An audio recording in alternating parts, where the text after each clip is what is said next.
Rice, and I'm the owner of Youth Yoga School as well as the owner of Sift Yoga. Today I have a short video for you talking about props.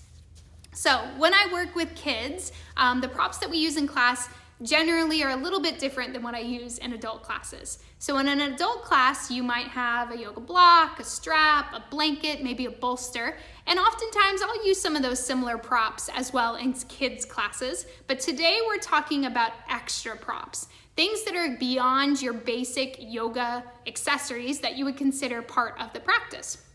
So some of my favorites, we're gonna start first with hoops. So there's two different ways that these can be made, and I've done it two different ways and come up with which way I like the best.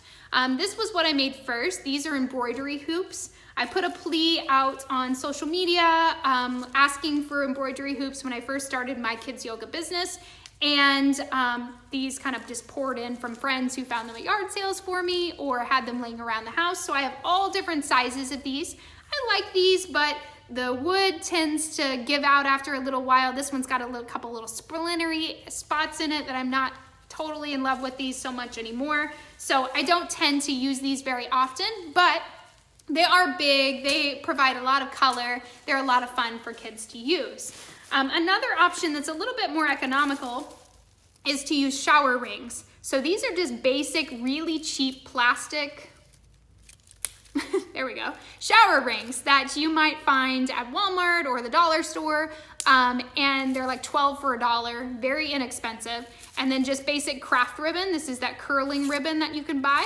I like this setup better because it's all plastic. Everything can be just wiped down with a bleach wipe. It's really easy to keep clean and economical that I can make lots of these. In fact, I have an entire bin of those so that each child in the class can have two.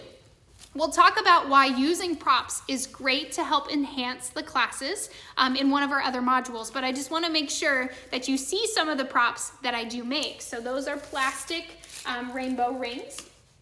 Another personal favorite of mine is scarves. Now scarves are fun.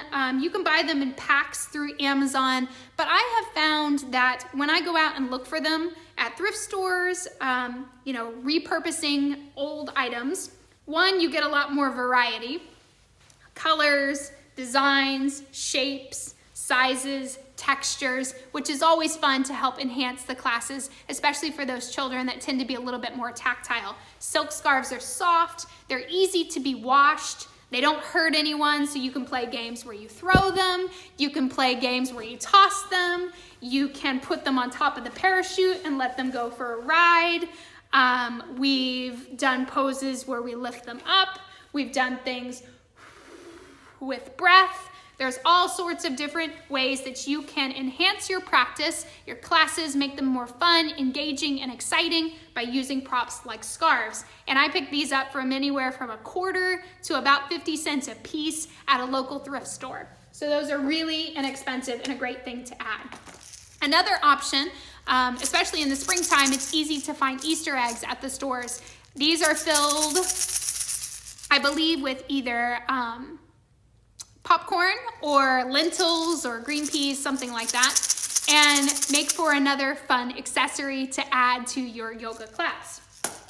The final prop that I want to show you is a bean bag. Obviously, bean bags would require either sewing and making them yourselves, or you'd have to purchase these, but they're great for balancing activities, whether we put them on our heads, on our elbows, on our knees, on our backs. We do them with partners. There's all sorts of different things that you can use a bean bag for. And a lot of us have bean bags laying around, maybe from other things that we do, or if you work in a child care center or at a school that has PE equipment, oftentimes you'll find bean bags as part of what they have on supply. So this is just one of the videos I'm going to make about props, because depending on where you work, depending on what group of children you're working with, you may have other props available that we can discuss using as well. So again, props are a wonderful way to keep kids engaged, to keep them active in your classes, and to promote the use of breath and body together in our yoga time. So thanks for tuning into this video. Stay tuned, keep watching, keep learning from us here at Youth Yoga School.